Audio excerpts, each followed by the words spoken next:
the Plan Commission meeting to order. Everybody have a chance to take a look at the minutes. Move to approve.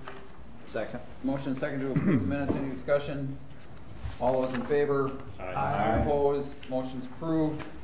Public hearing for a conditional use permit to add additional signage to the freestanding sign at the Plaza 94 Shopping Center at 1701 to 1801 Ward Avenue, Kraus Anderson.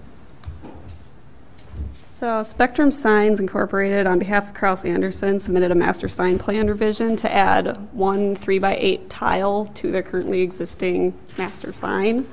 This is a CUP, conditional use permit application, to basically add another tile on there. This was last revisited in 2009, where they added 3 tiles previously.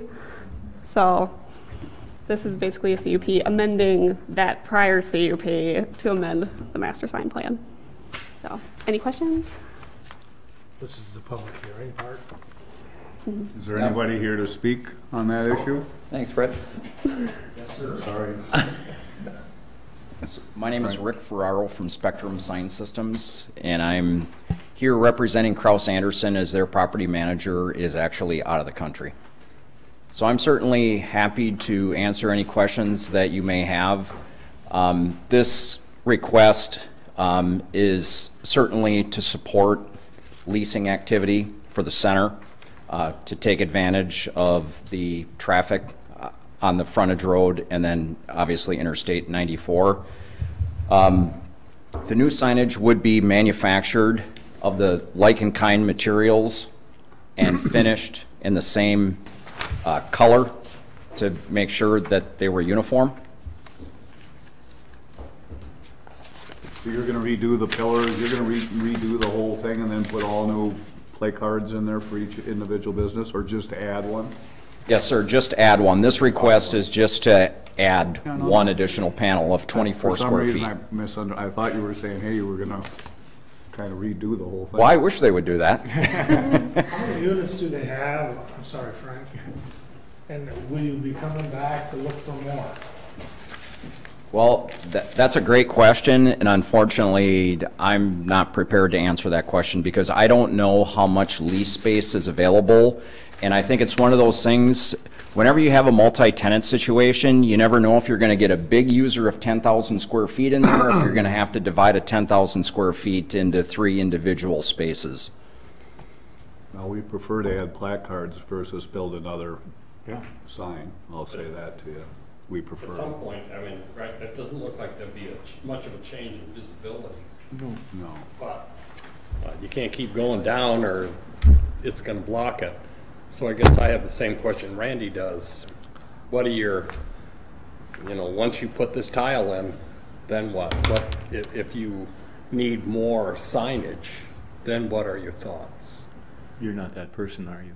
No, I mean, yeah, that's right. I'm the sign contractor, and I'd, love to give you the information, but the honest answer is I don't have that information. I don't know. You know what? I don't know what a future potential user could mean for that shopping center. This was just to support one tenant. Right. Yeah, and they're adding it to the bottom, and they're not going up higher. So. Right. I would like to mention too, though, to quell your concerns, they can't add any more technically because sign code only permits up to 300 square feet of sign space. So this reaches like just beneath that. Right. So then at that point, I guess that would answer the question that they would have to decide what they want to do within the parameters of the existing signage. Yep. Thank you. Thank you. Thank you. I moved it. Second. Yeah. You gotta ask. Is there anybody else that would like to comment on this? You gotta ask 3 times. Anybody else? No, anybody that we're not seeing? Anybody in the hallway? Oh, wait. Move to close the hearing. Okay. Before Mary Claire can say anything? Right. All right. All right, we got a motion second to close the public hearing. All those in favor? Aye. Opposed? Motion's approved. Hearing is closed. Next Next on the agenda, discussion possible action for a conditional use permit to add additional signage to the freestanding sign at the Plaza 94 Shopping Center at 1701 to 1801 Ward Avenue. I'll move to proceed with that, with the conditions that the city wants to attach to that, if any. I think there were a couple, yes. So I would move to okay that with those two conditions. I'll second it. Motion is second for approval. Any discussion? Mary Claire? Is there, I mean, I know there's additional businesses up there too. I mean, is there a plan that they're going to want to add additional signage? We just got done saying. Oh, sorry. Watch the So tape. they're maxing out what is allowable under sign. No more, no park, no That'll more take it up to signs. the 300. So this will square take it to feet. the limit. So that's So what those other businesses that are up there, Well, they'll have to reconfigure okay. they'd have the to come signs. back. My apologies for being late. Problem. Any other discussion? I'm sorry, was there a second to the motion? Yeah. All right. No further discussion? All those in favor? Opposed? Motion's approved. 11th Street Bridge update. So after this was discussed at the last Plan Commission meeting, staff discussed the ongoing concern with our engineers through SEH regarding the 11th Street Bridge. They basically provided some suggestions that we could approach in the future. Those suggestions are basically, to summarize, because this is a very long memo, most complete improvement would be to widen the bridge to add a northbound second lane, which would become a right turn lane at the Cooley Road intersection. Widening of the bridge is possible, but would have to be done in conjunction with the Department of Transportation. It is unknown if the state has any future plans to replace or widen this bridge, since the ratings are relatively good and it serves the geometric requirements of the interstate highway below. Can we pause there and then talk about that? Because we need clarification in conjunction with. Can we go on our own with consulting with them as we go? I would assume so, yes. Because if we wait for them, it's never going to get fixed. Yeah, no, because we'd be doing the work, Not sure. but we'd have to be like speaking with them, make sure that they understand what's going on above. So we the could approve a interstate. project or start a project with them. And not, With them, okay. not We don't need their blessing to do it. correct. Okay. The cost on us. Well, I anticipated that. They're not going to pay for anything. And then the second suggestion was that we could widen the east side similar to the west side to add a triangular area for a channelized northbound right turn. This would have little effect, according to the engineers, though, as far as like stopping through traffic. Otherwise, third option be to review the current signal timing and phasing, this is their preferred suggestion. They said a brief capacity and simulation program would determine what improvements in efficiency could be made with timing adjustments and possibly phasing changes. I think we've done that the 13 years I've been on the council. It doesn't work. We've outgrown that bridge, plain and simple. But I agree with you, Randy. However, I think it's still worth taking another look at it to see if it can be done, because why not? If you can tweak the knobs and make it work better before you have to spend a bunch of money, why wouldn't you do that first? I have no problem doing it again, but Well, the outcome looking is at going to it. be the typical, what is happening Because now. whoever's done the downtown, say at the Dairy Queen and the first one there, on the timing and the frequency and all that, has done really a good job. I mean, nobody sits there long, you can get across, for the volume that handles, that's tremendous. I respect what you're saying, but I think we're way past timing and signaling. It depends on, I'm there's just a saying couple it's- hours in the day that it's pretty backed up when people are coming from the south. It really starts to back up with people wanting to make that right-hand turn. But I agree with you. We can go ahead and we could tweak it. We could start with that. But I don't want to, I want to move forward with this process and get some hard numbers and figures. Well, I concur with that, just as a preparation thing to know what you're looking at. before you jump into the swimming pool, how deep is it? Honestly, I don't think 12 feet is gonna do any of us any good up there. I think that the Higgin, 11th, and Crestview needs to be a four-way stop and take the slip lane out. So I think there's a little more involved than just what this, and I've always had some issues with our traffic engineer with SEH. I mean, he himself has admitted to me that Carmichael's been a big mess up, so I have my questions. However, the other side of the coin, as I mentioned to you earlier, if, for example, it came down to a single lane is $670,000 to build 12 foot, and 2 lanes is 2.8 million, and a single lane for 680 grand will buy us 10 years or whatever amount of time and fix it short term. I mean, maybe not 100%, but fix 90% of things, 80% of things. Isn't that an option worth looking at also? At the point that that bridge has a useful life of, what did they say, the study say, 20 more years? 20 more years before the piers are back. And it's a state issue on replacement, correct? Yes. That's So why they you, would participate. But how far behind is the state on? Oh, I don't know, and there's no guarantee that they're gonna do it either, so. I don't know that. Yeah. Well, we're just bouncing ideas around, that's all we're doing. Yep. Well, what if another engineer, I mean, we could get a second opinion from someone who's not with SEH. Correct. A fresh perspective, fresh eyes, that might bring. So how do you want to proceed? How do we? Well, you know, all we ask for here on the agenda is an update. So we don't have any authority with Let's put it on our notice next to do agenda. for, yeah.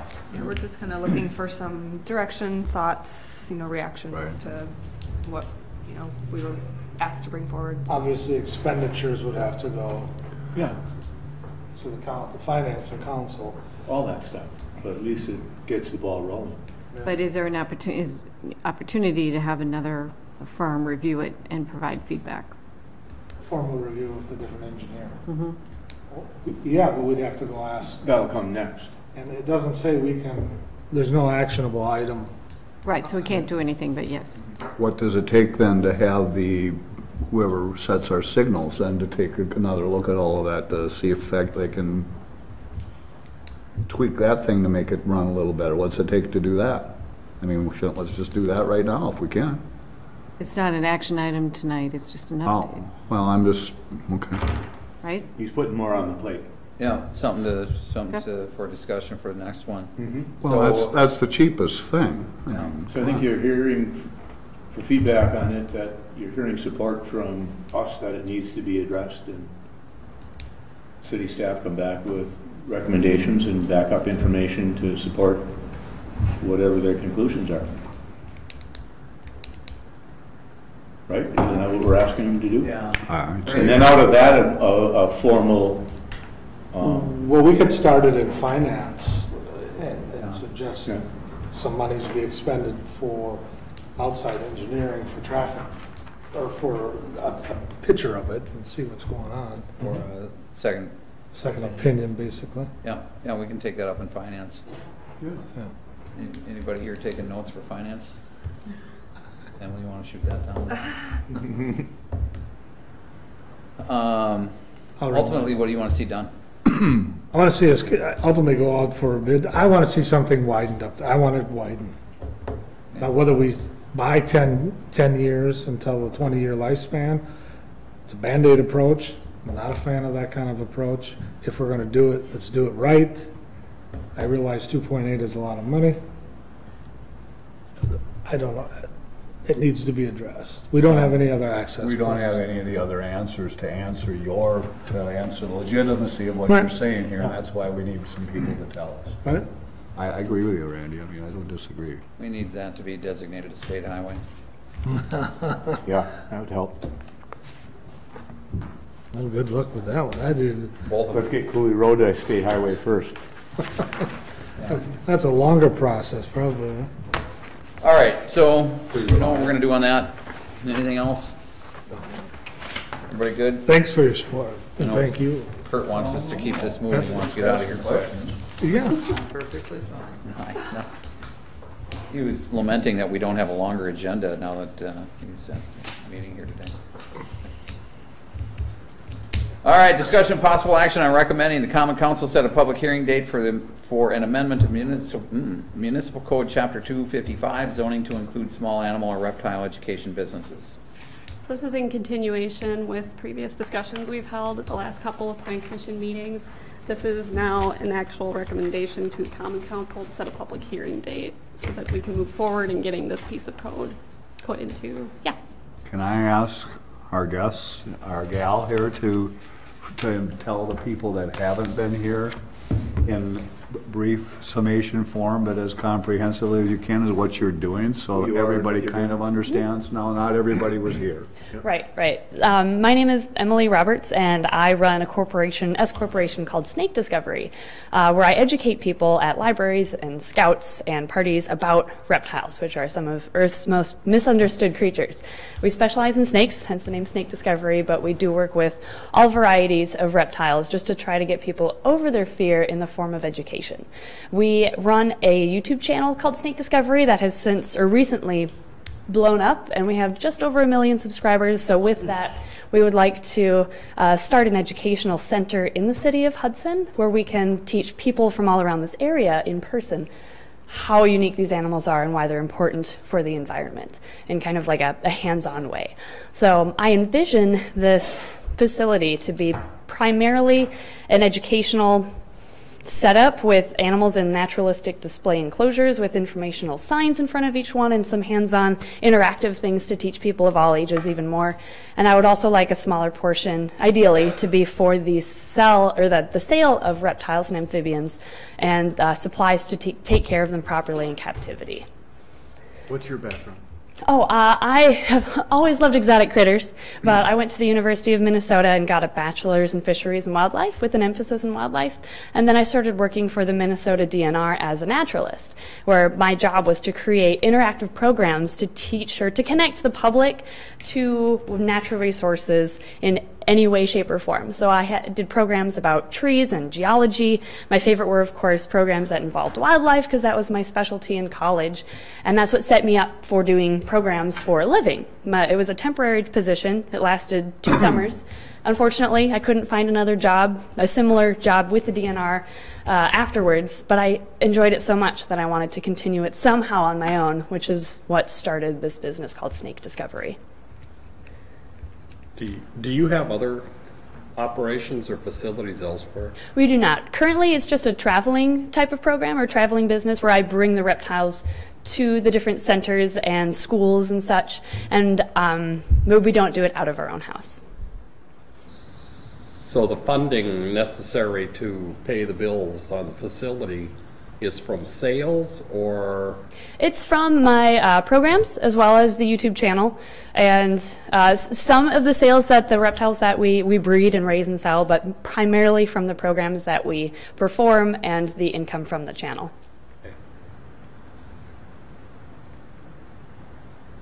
Anybody else?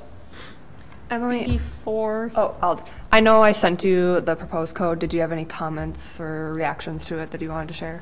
Yeah, we liked it overall. I have it up on my phone here. I was just going to pull it out. The one thing that I suggest we slightly tweak just to better our educational opportunities with the public would be under Section 1, Part B, number 4, where it says first-hand exposure to small animals and or reptiles that are securely enclosed. At our programs, we allow the public to touch the animals and really have a hands-on opportunity, because we found that's really how people get over their fears and learn about these creatures. So I would propose that we switch or slightly change the wording of number 4 to first-hand exposure to small animals and or reptiles under the supervision of a trained employee, to allow them to be taken out of the enclosures, basically. Mm-hmm. Anything else? Yeah, that was really the only thing. I mean, I did see the note about providing links and measurements of all the animals in the facility, and the only thing I wanted to bring up is if we are potentially selling these animals, if you needed a new length for every animal that comes in to be sold as pets, or just the generic length of the species that we keep, but we're happy working with that. I was just curious. You must inventory them by either a name or a number or a letter or something, don't you? Mm-hmm. And so you're keeping track of them in some form? Right. Okay. So if we sell them and somebody loses one, what are you going to do? I mean, obviously, you explained to us that they're not going to survive our climate. Right. The species. Oh, But sorry. in the interim, if it jumps out in the spring, goes away, wherever it goes, how's that going to affect anything? How's that going to affect our ecosystem, the waterway? Regardless, it's going to live for a while, right? It could, depending on the species, yeah, it could live for several months during the warmer season, but in the winter it would not be able to survive our cooler temps. Honestly, it would be a better scenario than if someone's cat got released, because cats can survive the winter cold temperatures, and they are, I don't know if you're aware, cats are a huge problem, being invasive animals in the wild. But the species that we can legally sell in Wisconsin, as far as I'm aware, generally would not be able to survive the winter. And nothing harmful, like Correct. a big boa constrictor or a crocodile, alligator, nothing like that. Right. All of those species that get 6-7 feet long are the ones that will not be able to survive in the wild. So you mentioned the state then is also involved in this, and they have a list of animals that you can sell, so they're controlling it or regulating it to some degree also? Yep, so whoever's not already aware, the state of Wisconsin prohibits the selling of native species of reptiles or amphibians that look like their wild type coloration or pattern. That's to reduce the amount that are taken from the wild and sold commercially, which I completely understand. They do allow, or Wisconsin allows, the selling of genetic morphs, like albino snakes or certain pattern morphs you can genetically breed specifically for. Those are all fine in the state of Wisconsin, even if it's a native species, because you're not going to find an albino garter snake in the wild and collect those commercially, basically. And if those escape, they're going to be picked off as predators will get them quicker because they stand. Mm-hmm. Yeah, they're not going to. If it was an albino hognose, it's not going to survive in the wild anyway. How about species from other areas brought here that are non-native but can survive in this climate? I don't really know if we're working with any of those. We work with the native species to Wisconsin. It's really what we specialize in. We love working with our native species. And then the exotics that we have are honestly from South America, Asia, Australia. They're from such a different climate that they wouldn't be able to survive. Okay. I can't think of any that we have that would be like different enough but not. Yeah. I mean, I can see other people working with those, but we personally do not. But we would also give our name and number to the local authorities, so if something gets out or is alerted that the snake is here, we can come and give our expertise and help capture or try. That would be good. Sure. Like a Yeah. beekeeper.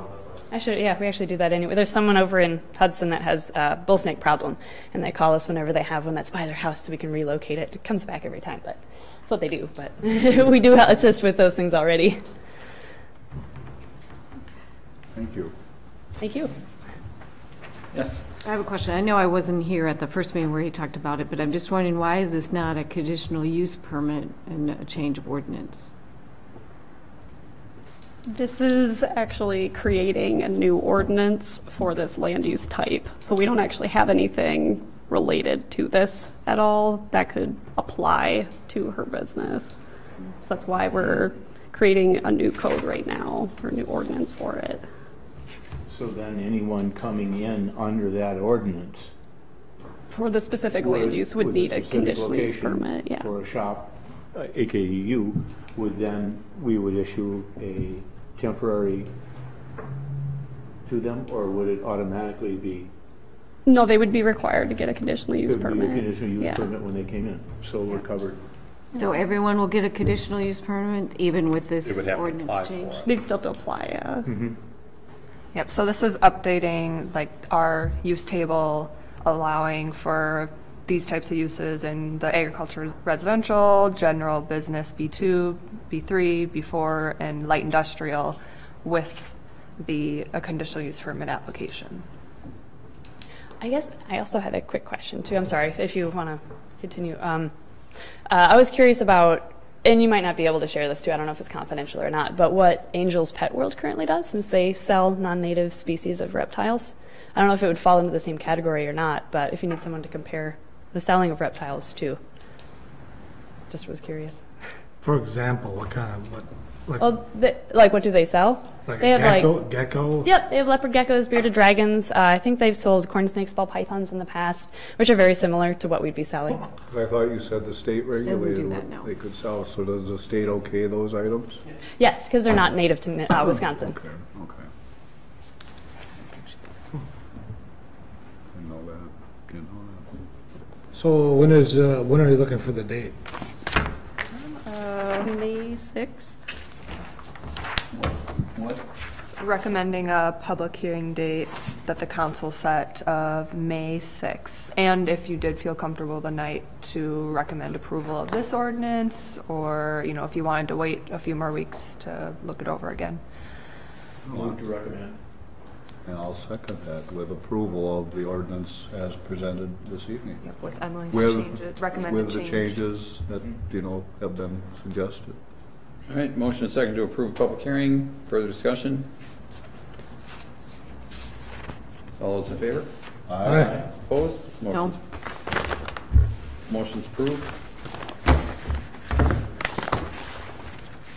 Any comments? Anything? I would have brought a snake, but I was running behind. No, thank you for that.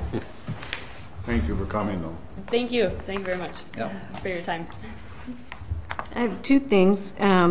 Is there any updates on, are we on number 5, just for clarity?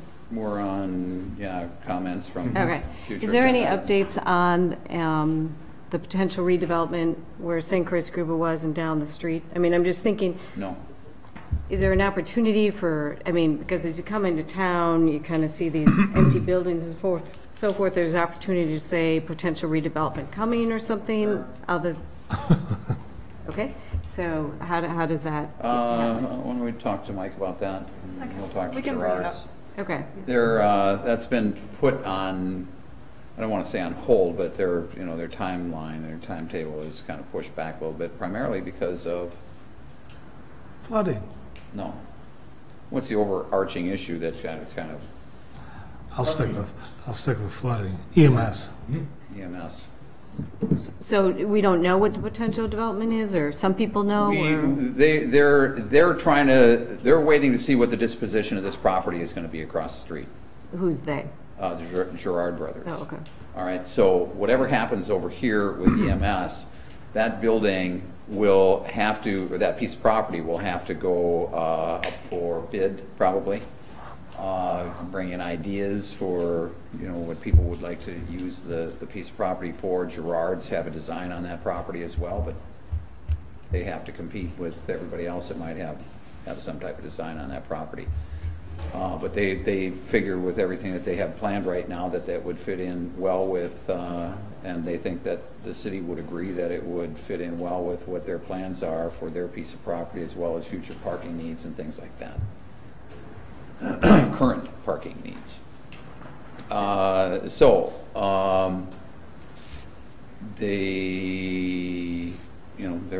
Their attorneys are working with the other pieces of property, so they're just waiting to see before they bring in any type of finalized plans until we know what's going to happen over there. I just think now, now that winter is kind of getting more spring, and hopefully more people are coming into town, as you come into town and you see kind of this whole half a block looking kind of not as Okay, attractive. bring it to Mike's attention. And then Talk to them. one thing on the, I don't know if this goes to public safety, but the timing on 2nd and Walnut. So it's a really long light as you're going down 2nd Street, but then when it turns green, if you want to cross Walnut, I mean, it turns green to walk, you're halfway in the middle of the street, and it turns red already to stop walking, so. Is it pedestrians or? Pedestrians. Okay. It's a really long signal with a really long green and a really short green when you're crossing Walnut, both for the light and pedestrian. So if that could just be. Which if reviewed. if you're in a vehicle waiting for anyone to turn, there might be one vehicle that gets through. So the north-south crossing then? Yes. Not Well, the- not and the actually, East-west. east-west. It's such a short, the east-west is extremely short. And you get gridlock on a Saturday or a Friday evening when people are trying to make a left in front of into the parking lot across from Barker's. Right, but I'm sorry, I'm right now I'm at saying they're the, trying to make a left-hand turn into there. There's a full traffic backed up there. They aren't moving. The intersection's blocked because the cars can't go because that person is stopped up there. Then by the time somebody does scoot out of the way, the lights have all changed. but there's been numerous times when I've been trying to cross Second Street, to go from Walnut across the street, where I'm like, people don't even see me and they just turn left. Or I'm, kind of halfway through and they're already so far in the intersection, like, could you walk faster to get through? So I don't know if that's your committee or public safety, but if that timing could just be looked at, I'd appreciate that. Has anybody ever been to Europe and see how their crossings are with the timers? When the lights turn, they have a blinking thing that shows the amount of time left that they have to cross the intersection. Very slick. A lot of them have, just a timer that is a. And I'm not saying put those on every one, but maybe on problem areas. A lot of new developments in bigger cities. They're doing the same They've thing. got a St. Paul, Minneapolis. Just an idea. In other urban areas, they'll have beepers for deaf and blind, for the blind people. Because that would help the drivers too, because as you say, then not only is the crossings with people a mess, but getting cars through there's a mess. Yeah, for you to have information, should I go out in the middle or should I not go out in the middle? Right. If you know how much time is left, Right. you can gauge Beat feet. what's happening. So. Randy, I'm sure you would like all of us on your public safety committee. I was thinking of building tunnels or skywalks, that's cheaper.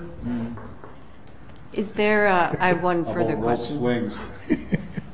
What is the response deadline for the RFP on the comprehensive master plan consultant? For when we pick one, When are RFPs due and then well, the selection April process? 19th is when they're required to turn the RFPs in. And then refresh my memory again on who selects and how that selection goes. So we'll actually have like a committee comprised of council member, the mayor, some staff, I think maybe a plan commissioner or two. And then from there, we'll have like a whole week to read through all the RFPs that are submitted to us, and then we'll pick then. And then after that, we hold interviews with the consultants and choose from there. Thank you.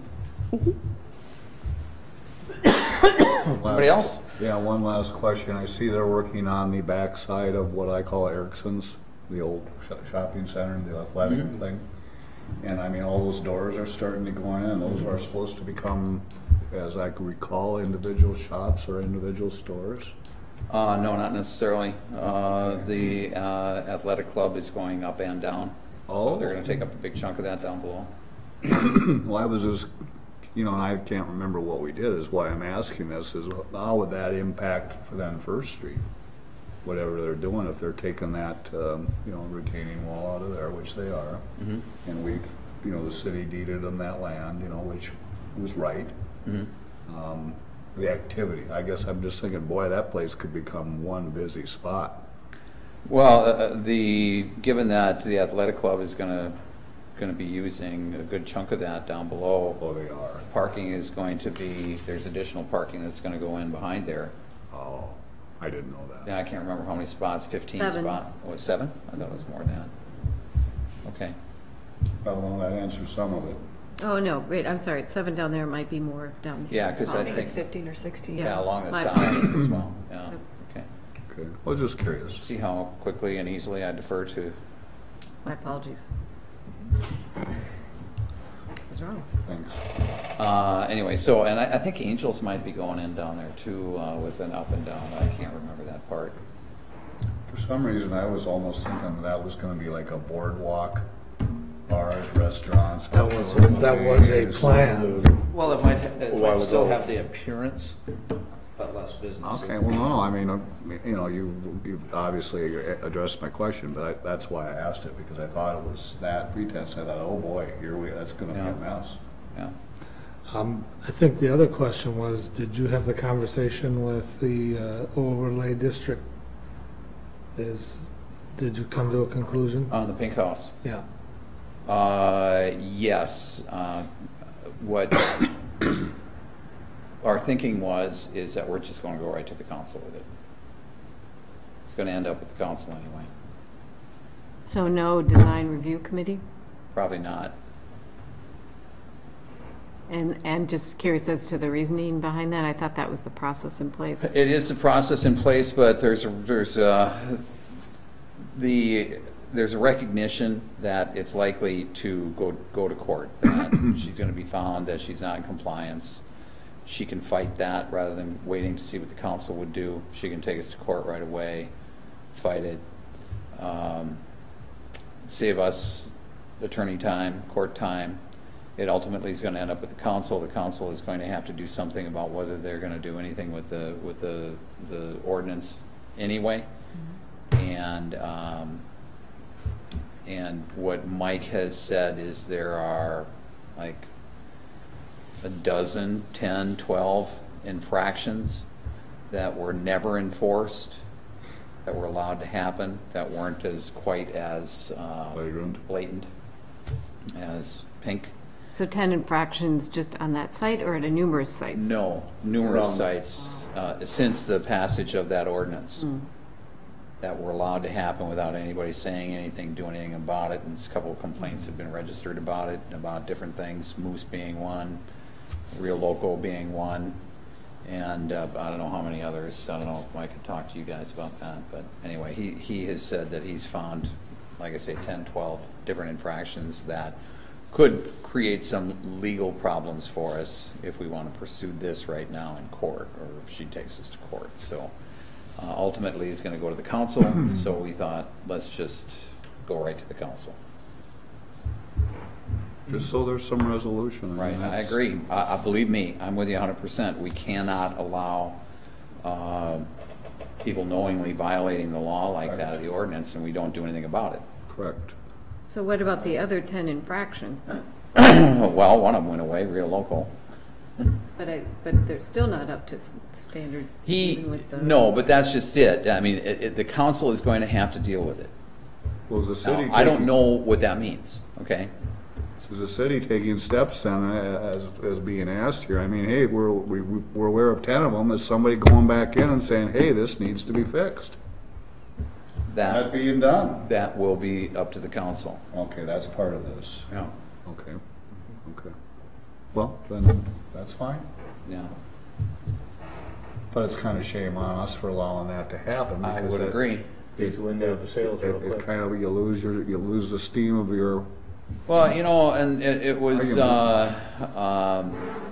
unfortunate that, yeah, you're right. I mean, somebody was asleep at the switch the whole time, and some of the infractions didn't appear to be all that great, right? But they were infractions nonetheless.